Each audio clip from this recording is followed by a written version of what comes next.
Recording in progress. Welcome in to the latest episode of the Betting the Pitch Soccer Podcast. I'm your host, Real_G Warner, and tonight we are going through the Europa League. I know. Why am I doing this? Well, because for some reason, a lot of people show up and like to watch this thing. So that's what we're doing. Thanks to new YouTube subscribers. We're up to 208. Just going to shout it out every time because every episode seems to get more. Love that. And tonight we're wearing a Vincenzo Grifo jersey. Unfortunately, the name's on the back and it's at the bottom, so it'd take me too much spine changing to show you exactly what it says. But you can see the probably falling off little crest right here on the chest. And I can't find my Lyon gear, and unfortunately, that's all the Europa League options I have, aside the Roma scarf in the background, which I will adjust a little bit so everyone can see it. If you are not subscribed to the podcast, Apple Podcasts and on Spotify, you look for Betting the Pitch. If you want the YouTube, we've got up to 208 subscribers at the Real_G Warner. Same on Instagram. And that's where you can get the reels that will discuss exactly the best bets, which we'll do end of show. Taking one from the early round of Europa League matches on Thursday, October 23rd, and then one selection from the late matches, and then smash them together in that video for the number one best bet, which we are 9-3 so far year to date. Awesome 75% start, better than the 68% last year, which would be a great year this year, of course. But it's been a good year, trying to keep that going. So let's dive in. Now you can see the Rome a little bit better if you're on Apple Podcasts on video or YouTube or wherever the heck you might be. Thank you for coming in. And I probably should make sure I'm getting in on the right audio setting, which now I'm a little bit concerned about that I didn't set that before. But, you know, I've only been podcasting for like 5 years now. So I guess I might have thought about this by now. But, of course, yes, wrong mic on StreamYard. But thank you if you are here live. It's fixed. And please shout out. Anderson Hernandez usually were great at that, shouting if we went muted or something like that. But pretty much all the podcasts, I checked them now, and they've done fairly well, not having any blank spots. It's just you have to listen to my voice the whole time. So in the Europa League, we'll start on Thursday, October 23rd, because there's only Thursday matches. It's really nice that there's no double Istanbul matches, that they forced one to be played a day earlier, because that does screw me up last year. Okay, so we're back into it. Let's get into this now, and we should be ready to go in 3, 2, 1, 0, 0.1, almost there. Okay, here we go. Good. So first matchup we'll discuss is Feyenoord hosting Panathinaikos, which is, you know, I'm glad I do have a Greek name, so I should be able to pronounce that, but that seemed like it's going to be a lot harder than it was. Feyenoord 1-goal favorites right now. Panathinaikos a little bit more juice. Totals 2 3/4, just a little bit more to over. So Feyenoord is a Dutch club in the Holland's Eredivisie. Great crowds always, though I don't know if they've been as sharp as they have been in previous seasons. I'm not blaming the crowds. We know exactly what you're doing over there. But the squads haven't been as good, probably because Ajax got pillaged, and then you could see the rest of them as well. So a lot of talent farmed out of the Netherlands, or whatever we're supposed to call it. It seems like in Europe they call it Holland, even though I think that's probably something that doesn't. So people probably don't like that, but they probably don't like a lot. Panathinaikos were pretty disrespected, I thought, in the opener at Young Boys Bern out of Switzerland. Went there, all they did is win and dominate the whole game, and I was kicking myself for not playing it. I do like the full goal of insurance. I think that's a lot to give. Feyenoord, certainly bigger names, but I don't know that they've been extremely good so far in this competition, and giving a full goal of insurance is too much to me. Don't really have a feel for the total. Panathinaikos, I would expect as 1-goal underdog, would try to keep this as low scoring as possible, but sometimes easier said than done. And I feel like good scoring teams in Europa League seem to score a little bit more than Champions League. I could be wrong on that. Next, we'll move to Brann hosting Rangers. Currently Brann, quarter goal favorites with all the juice. Totals 2 3/4, juice slightly more to under. Looks like we might even see half of a goal underdog on Rangers. They were trying to force their manager out. It hasn't been a great start to the year for Rangers, of course. I think Celtic was dominating in Scotland, and Rangers hadn't been off to a great start in the Europa League either. But now they are a quarter goal, soon to be half of a goal underdog to a Minnow, a team that I had to look up where they're from. I believe Brann are Norwegian. Let's see, Brann FC. They are Norwegian. There we go. They're third in the Eliteserien.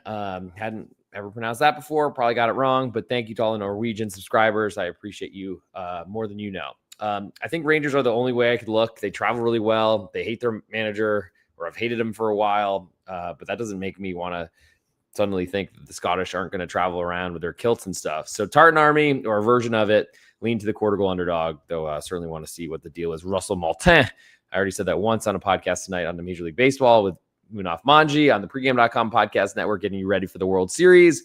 But this is a Russell Martin version. We'll now move to Go Ahead Eagles, another Dutch Eredivisie side, but one of the bigger surprises that somehow found a way into the Europa League.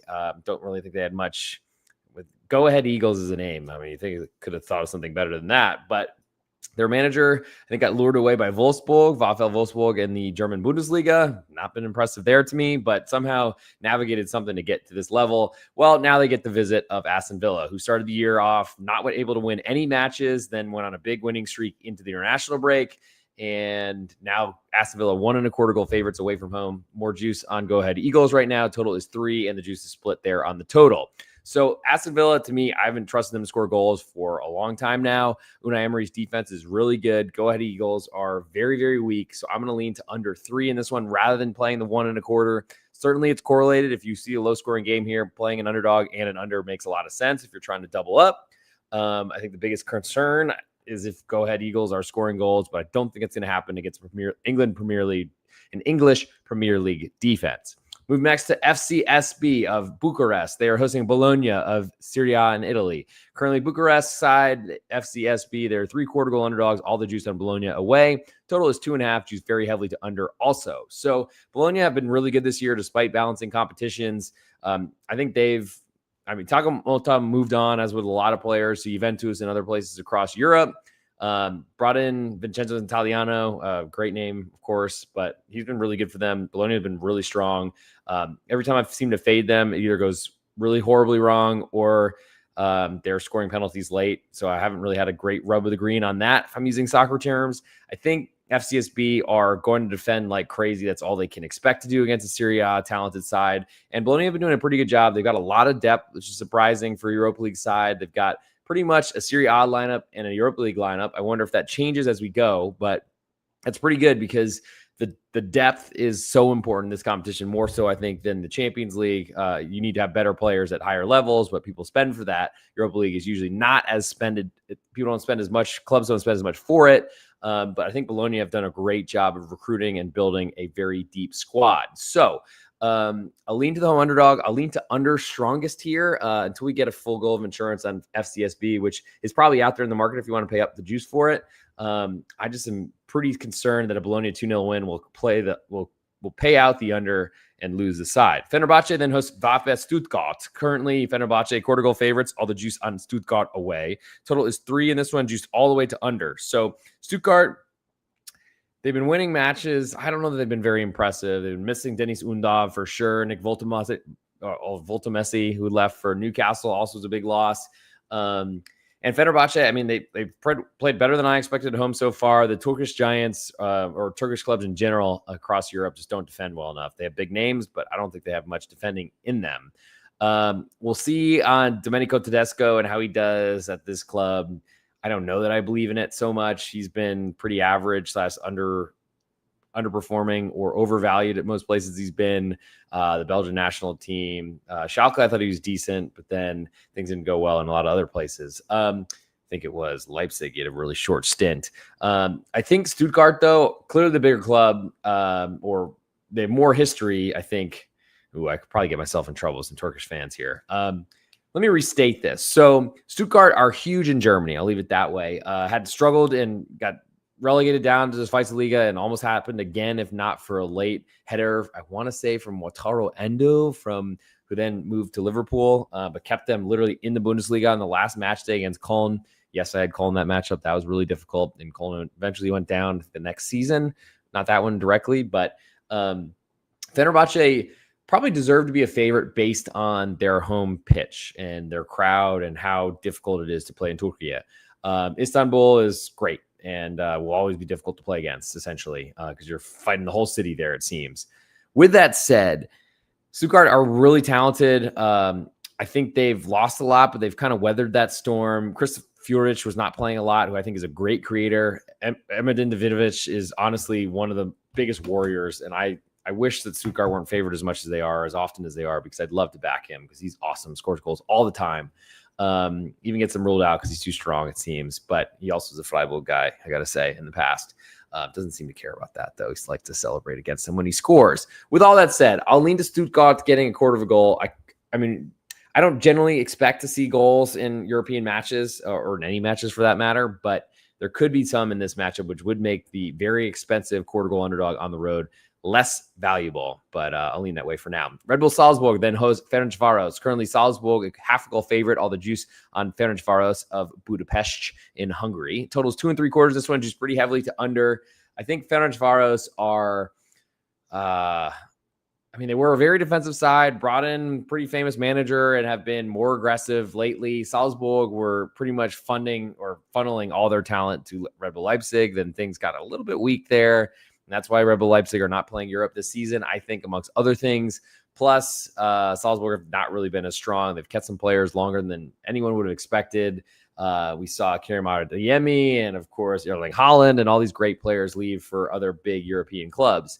From a Ferencváros situation or side, I think they're a little bit undervalued, overpriced. So I like that half of a goal. I think I'm more interested in under 2.75, which is not really great for the way Salzburg played, but I've not been impressed by Salzburg really in this competition yet at all. So lean to underdog and under here. I think that's pretty good. Oh, we got some people coming in here. Donna Cullen, Wagwan, Mr. Warner. I don't know what that is. Allow me to introduce myself.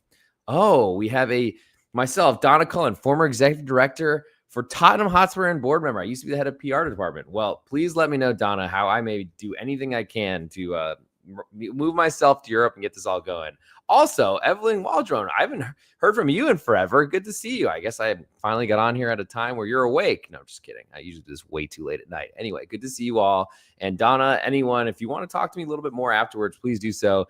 Hopefully you're into the game, though. I don't know if a Hotspur Tottenham board member is probably not a good idea to be betting soccer, but here we are. Thank you for coming in, and I always love and appreciate the support, of course, from I don't know if we could say fans, but just like supporters or whatever we're calling. So we'll move back to Genk hosting Real Betis. There's a Belgian side, and Genk quarter goal underdogs at home, a little bit more juice. Total in this one is 3, juiced all the way to under. So Real Betis are really talented, one of the biggest clubs in all of Spain, haven't performed like it in years, but are still very talented. And while they sold Jesus Rodriguez, who's one of their best up-and-coming talents, to Como in Italy, which is a big surprise, they've sort of weathered the storm, though they're still waiting for Isco to come back from a freak broken leg injury that occurred at the end of, I think, practice right before the season began. Still, Real Betis, they came from behind to win at Espanyol, which is really impressive to me on the road right before the international break. I think they call him the abuelo, the grandfather. What is his name? Oh my God, I can't believe I'm blanking on it right now. Anyway, the Real Betis manager, whose name will come to me in a little bit, Manuel Pellegrini, he's been very good for them and has done a great job of navigating usually the Conference League, but now is in the Europa League this season, pretty much keeping Betis in shape to finish in European positions, but not the Champions League places, unfortunately.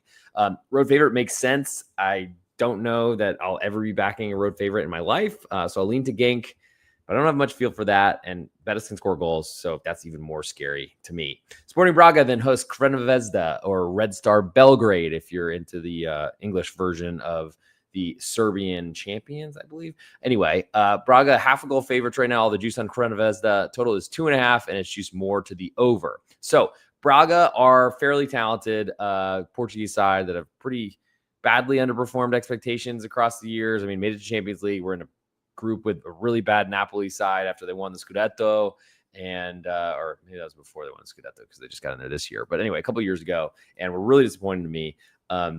I don't know that I trust Red Star Belgrade to go on the road and be competitive, though. So that's the biggest problem for me. I think I'll probably leave that one on the side. Last matchup of the early window in the UEFA Europa League before we give out a best bet for that portion and then smash together with the late comers, if you will.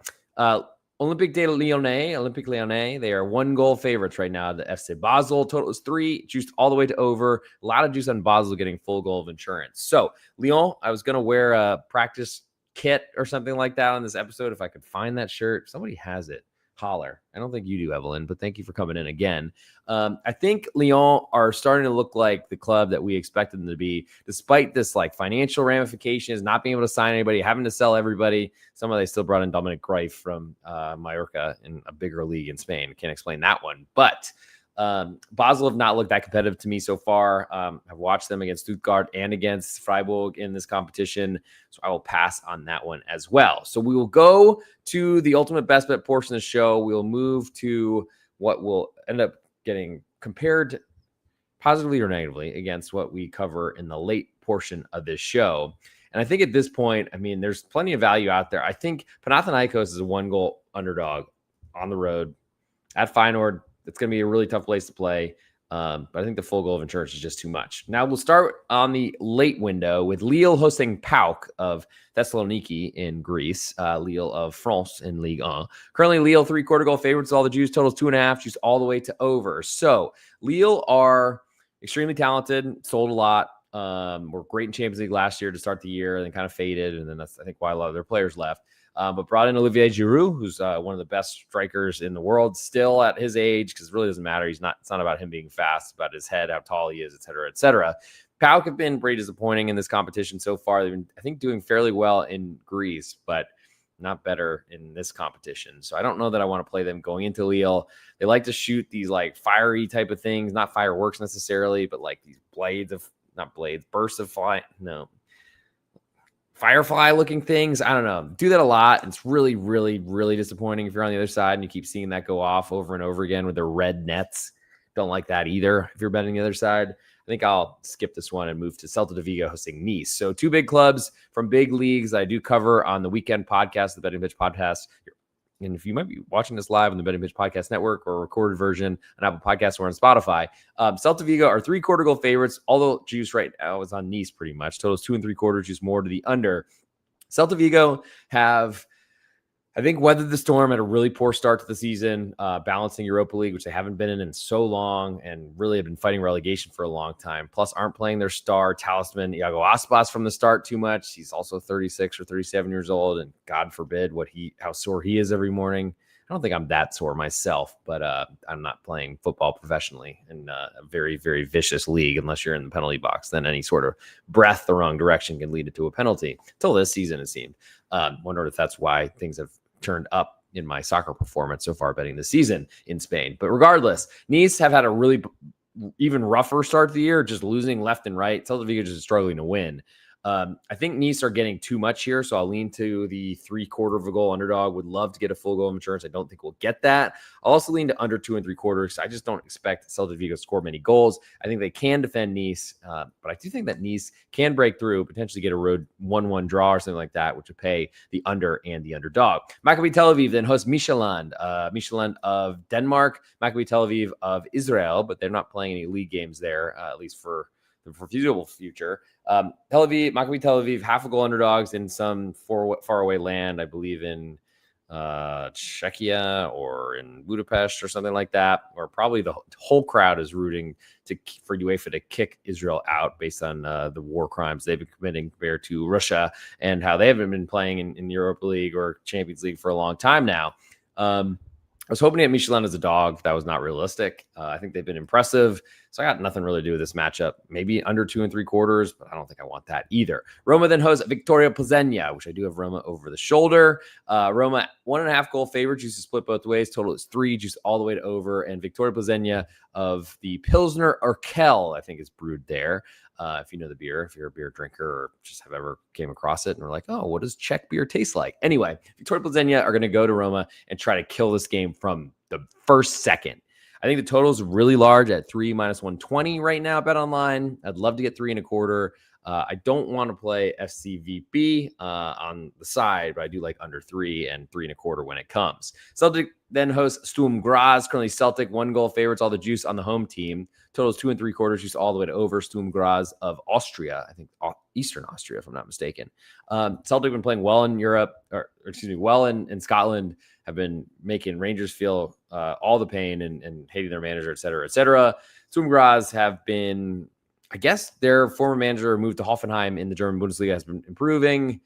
So not really with home results, but I guess that's another story. I don't think I want much to do this one either. Moving next to Young Boys Bern, they are hosting Ludogorets of Bulgaria. Young Boys Bern of Switzerland, already mentioned on this podcast. Currently, Young Boys half a goal favorite with all the juice totals 2.5 juice, almost all the way to over. So Ludogorets, they are going to try to keep this as low scoring as possible. They tried really hard against Real Betis in the last round, but got pretty much dominated.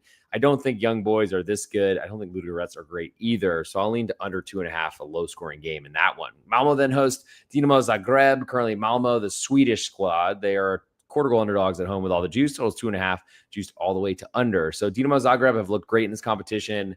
Malmo are a smaller club, but they do have some famous names. Pontus Jansson, formerly of Brentford and of Leeds, maybe in English Premier League and Championship and things.